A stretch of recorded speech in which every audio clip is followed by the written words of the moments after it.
ఎన్నో ఆశలు, ఆలోచనలు అన్నీ చంపుకునే కదా నీ కొరకు నీ తల్లి అంత దూరం వెళ్ళింది. నిన్ను మంచి భవిష్యత్తులో పెట్టాలనే కదా, నీ కుటుంబాన్ని కట్టాలనే కదా.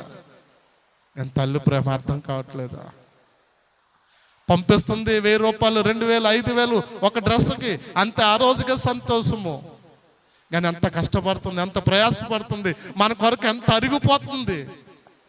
ఒక తల్లి దేని బిడ్డలారా తన జీవితం అంతా ధారపోస్తుంది బిడ్డల కొరకే.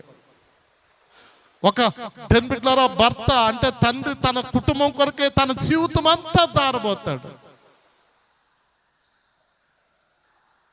స్తోత్ర. సహాయం కొరకు ప్రార్థన చేయండి. తండ్రి, ఈ దేశంలో నా తల్లికి నీ సహాయం ఇయ్యి, నా బిడ్డలకు నీ సహాయం ఇయ్యి, నా కుటుంబానికి నీ సహాయం ఇయ్యి. నీ సహాయం చాలా గొప్పది, అది కావాలి ప్రభువా. నీ సహాయం కావాలి. ఓకేనా? ఇంకొంచెం కిందకి వెళ్తే యేసు ప్రభు ఇలాగ అంటా ఉన్నాడు దేని బిడ్డలారా, చూడండి, ఏమన్నగా ఆమె సాధించాలని పట్టుదల.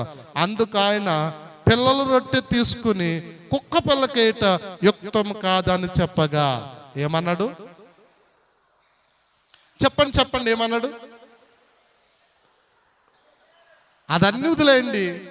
కుక్క పిల్లకేట యుక్తము కాదు. అమ్మా నోరు తెరిచి ఒకసారి చెప్పండి, కుక్క పిల్లకేట యుక్తము కాదు అంటే ఆ మాటకు సూటిగా మీరు ఆలోచించండి. ఆ కానాను స్త్రీ ఒక కుమార్తెను కుక్క పిల్లగా అక్కడ మాట్లాడుతున్నాడు. ఎలా మాట్లాడుతున్నాడు?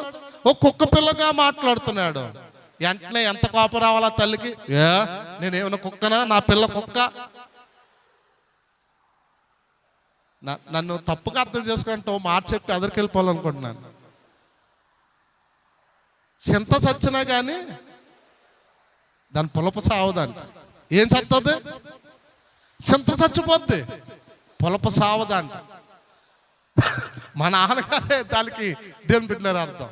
మా అమ్మ మా పరిస్థితి బాగలేనప్పుడు, తింటాక లేనప్పుడు, దేవుని బిడ్డలారా కట్టుకుంటాక లేనప్పుడు, ఉంటాక లేనప్పుడు మా నాన్నగారితో మా అమ్మ అన్నది అన్ని విధాలు చితికిపోయి నాశనం అయిపోయి నాన్న ఎవరు లేనప్పుడు యేసుప్రభు సన్నిధికి వెళ్తామయ్యా అని అడిగితే 7 ముక్కల కింద నరికేస్తాను.